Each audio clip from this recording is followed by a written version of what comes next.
Subscribe now and press the bell icon. Never miss an update. Hello everyone, welcome to another episode of Sharing the Scoop. And today I have with me is Sadia. So hi Sadia, how are you? I'm good, Danish. How are you? I'm good too. So Sadia, can you please introduce yourself for our audience? Okay, so my name is Sadia, and I've been currently working with a startup called as Fasal as the human resource officer there. I've been working here for about 7, 8 months now. I am a 2019 MBA passed out. I did my PGDM from Xavier's Institute of Management and Entrepreneurship. And before I did my PGDM course, I also worked with IBM. And basically, I'm an engineer. So I finished my engineering work for IBM and then I did my MBA, and right now I'm working. Yeah, so that's a very little brief about my professional life. Okay, super. So as you said that you joined this whole MBA program, and you prior to this you had worked somewhere, so you had a work experience and everything. Yeah. So how was the interview process at XIME? And what are the other calls that you had apart from XIME? If you had applied for other exams? Okay. So initially, I started with preparing for CAT. Okay, with a perception that I will get into IIM, but things being things, and here we landed. So, but my next thing, my aim was I wanted to study in Bangalore. Okay, and if I couldn't get into IIMs, I wanted to study in the next top two colleges of the city. Okay, and that is one of the reasons I applied for only to two colleges. First was XIME, and next was Christ University. Okay, and my first interview and everything went on with XIME, and then it was with Christ. So in XIME, my first round of interview was like a GD. But before the GD, they gave us the topic and they asked us to write a couple of points on that, so they could combine written test as well as GD. Okay. So the GD went on, and then they called us for a personal interview, the PIs that happened. And my PI was like almost completely based upon my experience, my job experiences, basically me and my job. So you could say 10% of me and then 90% of my work experience. And at Christ, it was a GD, and then it was a personal interview. And more or less, it was very similar to what I had at XIME as well. So, yeah. Okay. And when you're preparing for all these exams, like you had, I think, then only two targets, CAT and XAT, because for XIME you would require XAT score, or you applied XIME via CAT only?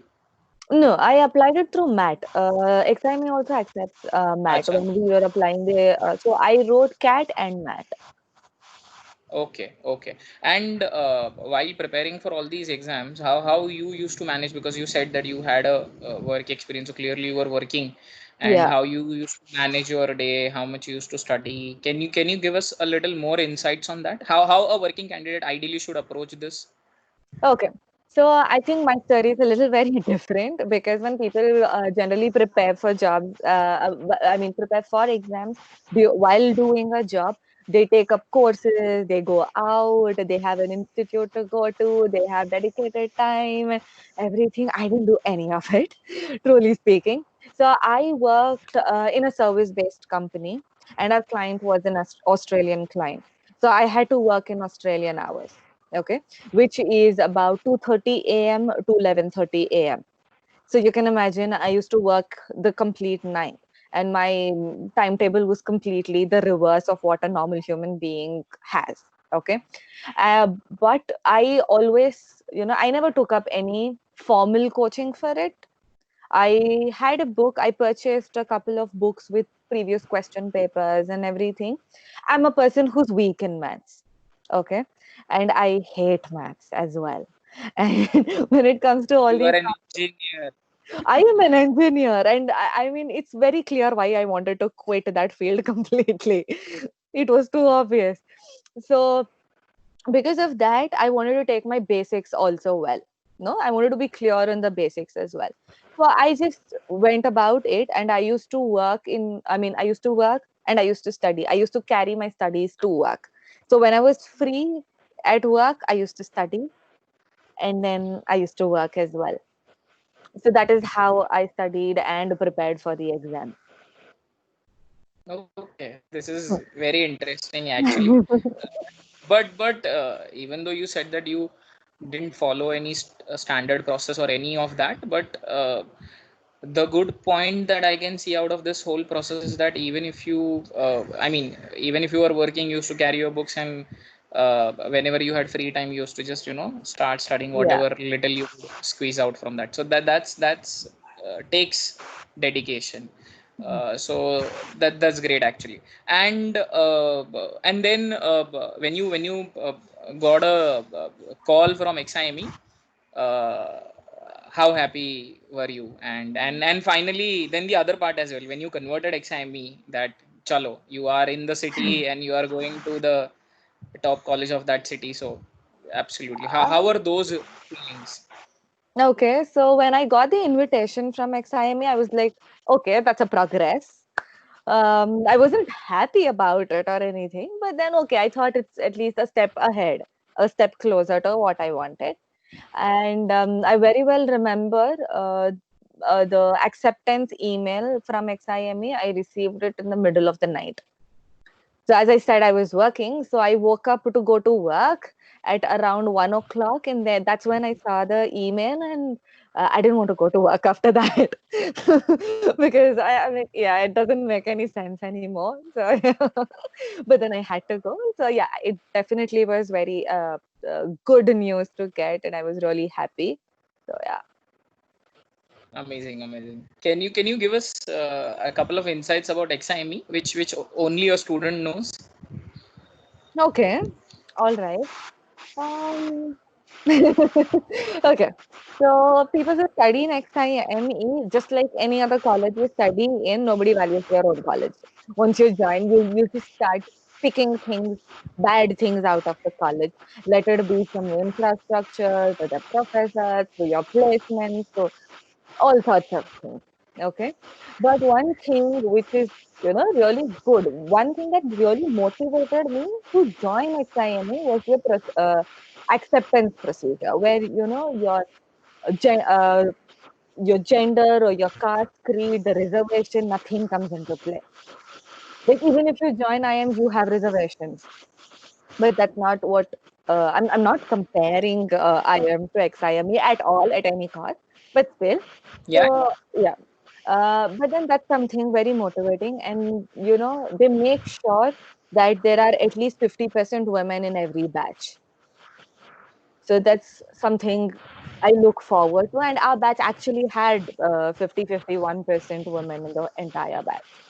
So that's something really good, which I like. Plus, the kind of people who come there are very, very, similar and very knowledgeable kind of people. It's not just the professors from whom you learn from your peers as well. And you're always motivated, and you're encouraged to go outside, compete, win, come back. And if you're an entrepreneur, you have enough opportunities to present your idea and maybe implement it as well. So yeah, it's Okay. a good place to be. Okay, okay.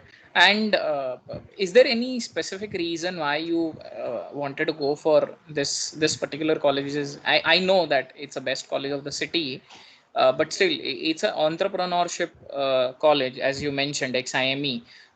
So were you not afraid for that entrepreneur tag, or you always wanted to go? And if you wanted to go, then what was your reason behind it? Okay, so entrepreneurship is not something which would ever scare me or anything, because naturally I'm the kind of person who likes to take up challenges and try new things and everything. So even my MBA, I did it in operations management and business analytics. But right now I work as the HR officer. So it's not what I studied. So for me, Correct. I like challenging things. I like working towards it. So it's not something which bothered me. And even at the college, I am a mehendi designer. I have my own page on Instagram. I take orders and I do that. It might, before I joined XIME, it all was like a small thing for me. I mean, I never, uh, valued it or whatever. It wasn't a big thing. मतलब इतना भी कुछ बड़ा नहीं है. But once I went there, and that's when I realized that, every small idea or every small thing is what becomes big later. And that is how I started running my mehendi shop at college. And that is how I ended up having an Instagram page. I still get orders, I do it. And, that's how it all started. Amazing, amazing. So, when you were pursuing your MBA, or this whole, now that you are out of the process and you have seen both the sides, you yourself before MBA, when you were working in IBM for the Australian client as per their time, entirely opposite to the normal person's schedule. And now that you have finished your 2 years of MBA from XIME, what are the changes that you see in yourself? Okay, so, we as engineers, we have an inherent attitude that engineering is everything. Okay, so we are like those frogs for whom technology means everything and there's nothing out of it. But when I took up the course and went there and saw, and then I realized that, to run a company, to have a business, if I am an engineer, I am able to sell my product. There is a lot that goes into it. Like if I'm an engineer, I'm sitting and making a product, nobody's going to just come to my house and buy it. You need a marketing and sales team who can go out and do it. I need a finance person who can set everything up. There is so much legal aspect to it. You need to abide by the legal laws. There's so much governing it. You need an HR person to look after your people. And it's so much more than just having your own tech product. So for me, it was about jumping out of that well and getting the entire perspective as the whole business, how it runs and how it works. So basically, these are the changes that you see in yourself So after now when doing I MBA. think, so now when I think about anything, it's not with in one direction, with one perspective. I just don't think with a tech perspective or as an engineer. For me, it's a whole perspective that I need right now when I think about anything. Even if I'm taking up a job or if I'm reading about a company, then I want to know every aspect of it, not just one. Absolutely, absolutely. This widens your space basically, Yes. and you think with a different perspective because Yeah. of that education. Amazing, amazing. So, so Sadia, thank you so much for your time, and it was great having you. Hopefully, we can do such more sessions in the future as well. And all the very best for all your future endeavors. Thank you so much, Janice. I mean, thank you so much for having me here and letting me, taking out my experiences. Absolutely, absolutely. Thank you so much. Have a great day. You too.